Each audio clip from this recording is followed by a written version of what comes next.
If you're fed up with overthinking, this video is for you.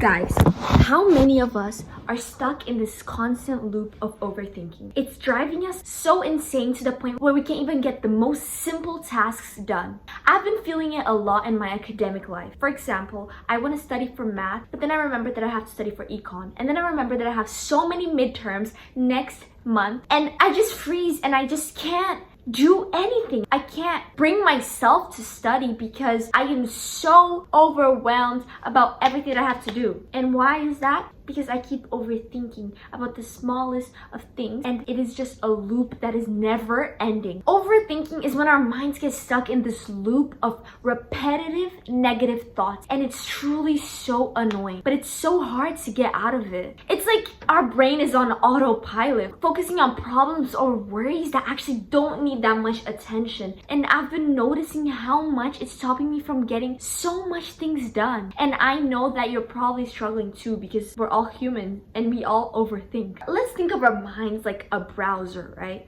Imagine a computer with many tabs open, and you're trying to get one tab to load because you need to do something, right? But it's not loading because there's so many tabs open. What are you gonna do? You're going to delete every single one of those tabs so you can focus on that one single tab. And we can apply this to our everyday lives. For example, when you want to study for math, okay? And it's a subject that you might be weak on, right? And you're like, okay, I need to study for math. And then you remember, oh wait, next week I have like 3 other tests: economics, English, and Spanish, for example. And then here you are, trying to study for that math test. While you're trying to get all of your mind to be focusing on that math test, you have all of these other tabs open telling you, oh, you should be studying for econ. Oh, you forgot about this. Oh, you have so many tests next week. You're gonna be a failure. You're gonna boom, boom. And that loop keeps going and going and going, and that's going to affect how well you study for maths, right? So whenever these thoughts come in our brain, whenever these negative thoughts come in our brain, we have to learn how to ignore them, do something about them, or just delete them completely. And how do we do that? Well, today I have some steps on how to stop overthinking once and for all, because I know that we are all fed up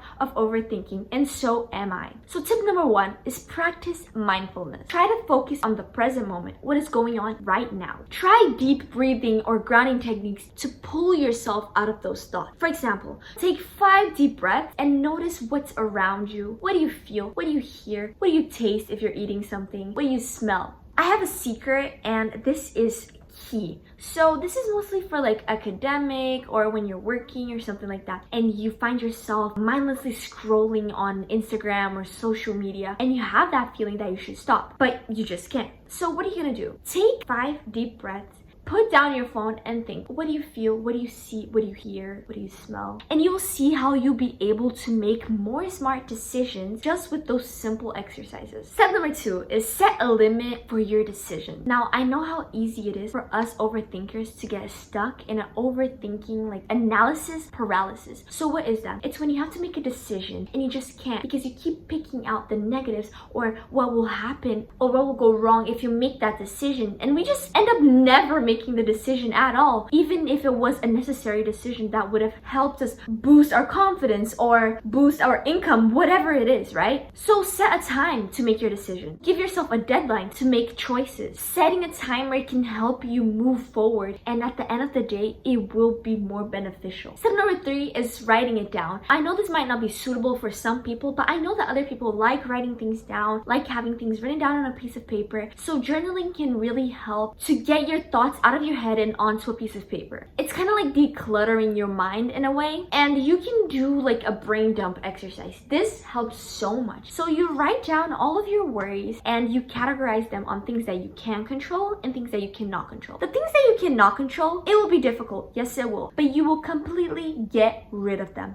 because you can't control them anyway. So why worry about them? Worrying about them is bringing you no benefits whatsoever. It's not positive. It's extremely negative towards your stress levels, towards your anxiety, towards not performing well in a certain area of your life. So just stop focusing on those things that you cannot control and just let them go. It will bring you so much more peace, and you'll be able to focus on important things that you can actually control. Step number 4 is challenging your negative thoughts. Every time you get one of those negative thoughts, you should ask yourself, is this thought helpful? Is it true? Often our worries are based on assumptions and not actual fact. We're worrying about things that aren't even real. So why are we even worrying about them? Even I don't know why I worry about some things sometimes. I know that they're not even real. I know that I'm predicting what will happen, but I can't stop myself from worrying. So whenever you get those negative thoughts, you're going to challenge them. You're going to tell yourself, let's take a step back from the situation and analyze what is going on, because this is not helpful. This isn't going to help me at all. So I'm not going to be thinking about these negative thoughts. I'm just going to let them go. It's going to help you not overthink so much. Tip number 5 is a bit difficult for some of us, and it's distracting yourself. Sometimes the best way to stop overthinking is just to simply shift our focus. Go for a walk, call a friend, or do something creative. It might be hard at the moment because you're like, oh no, but I should be doing this, but I should be doing that. Just go for that walk. It is going to make you feel so much better after that walk is done, after you call that friend, because sometimes distracting yourself is just the best option. Sometimes we won't be able to figure out how to solve that one thing that you're overthinking about. We just need to distract ourselves and stop stressing so much about those things. Just stop stressing about it and go have fun. Go do something fun. It will make you feel so much better. And once you're done, you never know. You might actually have stopped overthinking about that thing, or it made you think more clearly and you came up with a conclusion, a solution, a plan. So sometimes it's so beneficial. And step number 6, which I think is the most important for me, is practicing self-compassion. Now, I know a lot of people say this, be kind to yourself, love yourself, blah, blah, blah. But guys, it really is true. You have to remember that we are humans. We make mistakes. It's okay to make mistakes. Obviously, you are not perfect. So be kind to yourself and let yourself know that whenever you make that mistake, whenever you're overthinking and you choose the wrong decision or choose the wrong plan or get the bad grade, it's okay.